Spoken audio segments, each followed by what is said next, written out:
We very rarely get to see inside a Hasidic Jewish home, so I can't wait for today's video. But for those who are new here, hi, I'm Frida Weisel. I am the only tour guide in Hasidic Williamsburg, New York. I actually grew up in and around this fascinating community, and on this channel, I share with you my knowledge, and I hope to welcome you into this very special and enigmatic world. This is Pearl, a fantastic personality of a woman who welcomed myself and Becca into her home with open arms. I can't stress how rare this is, as the Hasidic community has had a lot of negative experiences with media and is generally very camera shy. To get us started, we're in by far the most prominent area of the Hasidic home, which is the dining room, or as Pearl calls it, the Shabbos room, or as we called it as children, the Shabbos Shtib. Thank you so much for agreeing to show me your lovely house. With pleasure. And today is Friday, so... Erev Shabbos. So this is, this I got when I got married. My parents bought me 2 candlesticks, which is traditional. Because see, this is like Judaism on steroids. So what I'm showing you now is standard for every Torah home. Everybody gets married, lights 2 candles for Shabbos. Shuma v'zuchar, you know, to remember and to keep. Right. And as you have children, you add on for each child a candle. 5, 6, 7, 8, 9, 10, 11. Gotcha. These are oil. And these are separate. This is this is a zgila for having good children. Really? Yeah. See, I'm going to get an education from you. No problem. Yeah. Oh, this is silver? I mean, except for the... No, this is it's a tzedukah box. So we give tzedukah before we light candles, right? Right. Okay?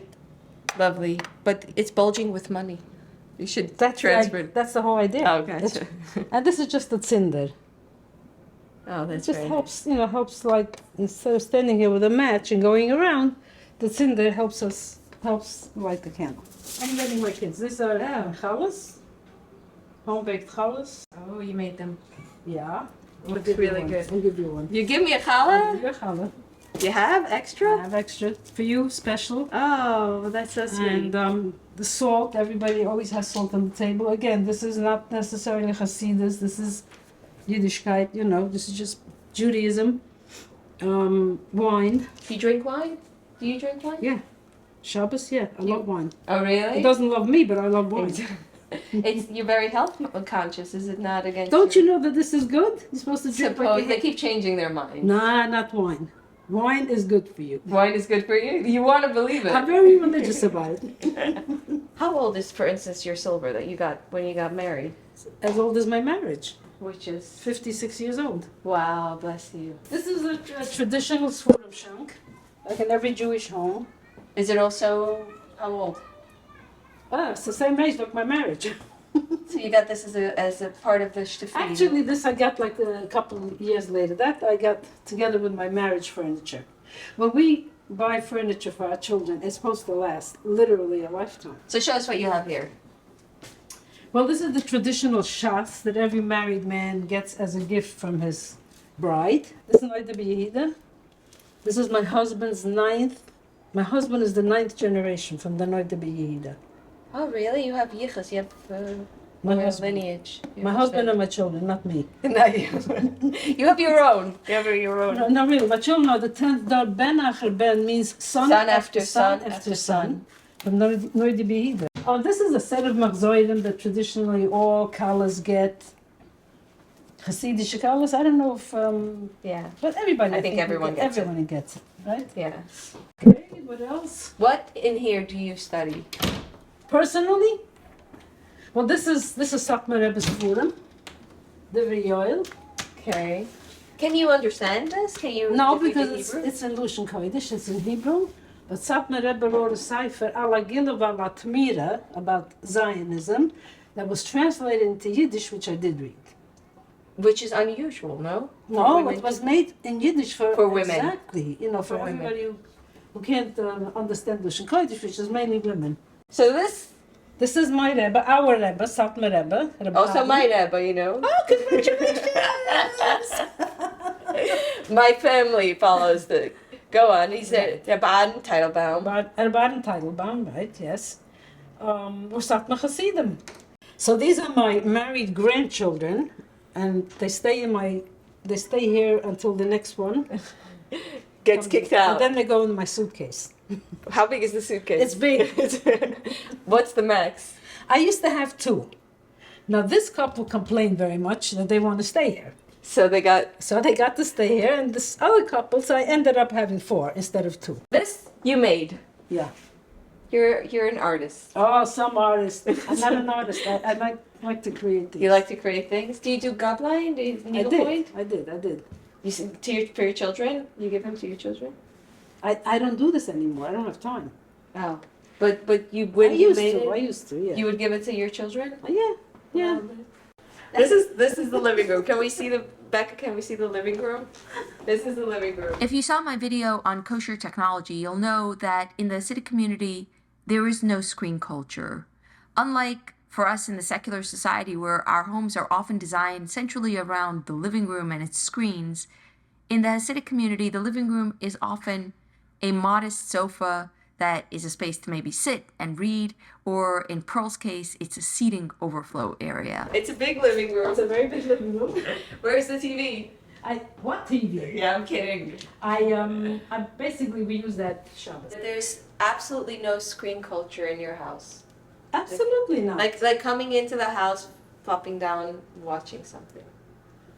Can you imagine though? Is it something that you can mentally imagine? Of course, because I've seen houses with televisions, and when I was growing up, and when I was, every once in a while we would go down to the neighbors. Let's say a neighbor had a television. Once in a blue moon we went down, like we watched President Kennedy's funeral. My father did too. Everybody watched, Everyone watched it. I watched the moon landing. Who was the neighbors?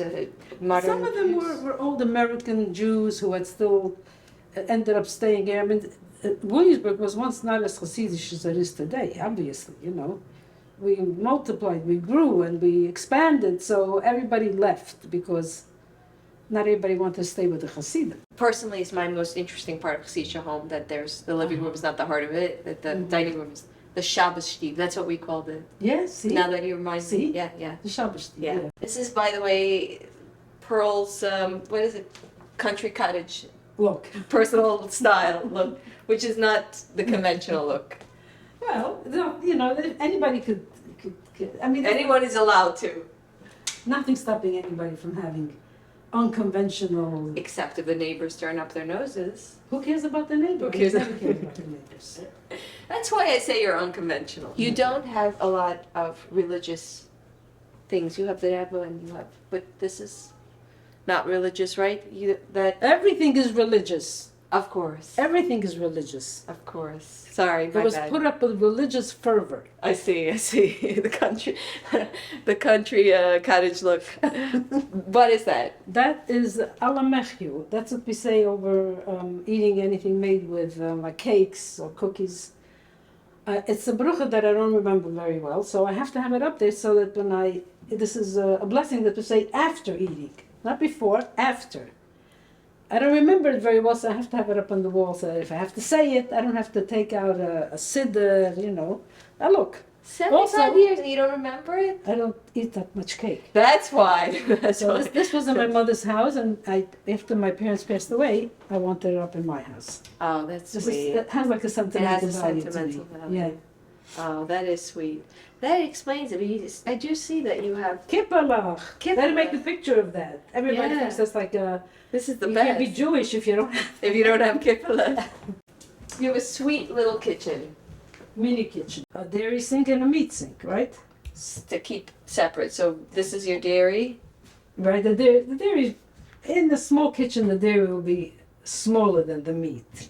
But in a large kitchen, it'll be the same size because... Why not? Why not? Right, Yeah. exactly. And of course, this is To wash your hands. wash the hands when before we eat bread, right? And coming out of the bathroom, we don't wash our hands in the bathroom. We wash our hands outside of the bathroom. Because there's a...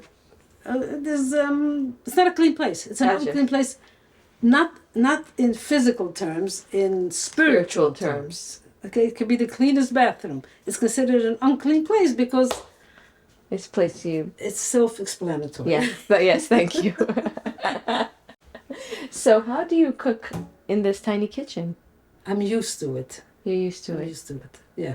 Yeah. You have to get used to it. You know, I'm also a minimalist. I see. You know. Especially now that my husband and I are senior citizens, we don't need that much space. I mean, I don't need that much space anymore in the kitchen. Yeah. You're not. But I always had a very small kitchen and I always managed. So this is the Hasidische thing. Okay. So these candles are put on for our Rebbes who are not alive anymore, righteous people, sages. Okay, one of them is for Rabbeinu Yoel ben Reb Chananya Yom Tov Lipa, Satmar Rebbe, and some other Rebbes. And I put this on every day, and my husband does his own thing in the shul. But I also do this, and I ask Hashem that in the merit of these righteous people, He should give me good, whatever I want to ask for. Good children. Good luck. Help me lose weight. I see. Does it work? It does. It does. Okay. Good. You look very good. It's so this is like sort of, I'm talking to Hashem, I'm talking to God, and I'm saying in the merit of these righteous people, help me with making a living, Right. having good children. You're asking for material health, things. Yeah. good health, things that people want. Yeah, that's what we. Do your kids do this as well? Yeah, almost everybody, almost all Hasidic people. Another fixture in Hasidic Jewish homes, which isn't quite furniture but is still a very important part of the home, is Hasidic Yiddish media entertainment, which replaces the unkosher secular publications. Pearl shared with me her copy of the Yiddish newspaper, which she buys religiously and reads cover to cover. Can we see Yeah. what you read? Yeah. Is that what you read, or is it what your husband I reads? read it cover You to read cover. cover to cover the. Cover to cover. Not because I can't read English. I read this every Shabbos. I mean, there's a lot to read here, very much to read here. Most of this is advertisements. You ever look through this? Yeah, I looked through it. I did a YouTube video on Anatomy of a Hasidic Newspaper. Oh, yeah? We spent over an hour with Pearl, and at every opportunity she was delighted to enter into debate with me on all sorts of topics: the role of women in the community, the guiding power of faith behind many of the customs, the history of the community, and so on. And I hope to share that conversation with you in a separate video. So thank you so much for showing us your home. My pleasure. Yeah, and this lovely, lovely visit. I didn't get kugel though. I want to give it to you. Yeah. I want to warm it up. Oh, you wouldn't warm it up? Sure, you want to eat Coke Eagle? No, don't eat kugel. Oh, you're right. I should have warmed that up already. I'm hoping to share more home tours with you on this channel, but as I said, considering the difficulty in getting people to agree to be filmed, it is quite a rarity to actually get access, and I therefore really want to express my thanks to Pearl for her incredible hospitality and the overall good time I had in her company. Please subscribe if you've enjoyed this. I have many, many more videos on Hasidic life, interviews, essays, exploration of the culture, and I'd love for you to stick around to learn more about the thousands of Hasidic people whose lives have enriched and complicated this great city of New York.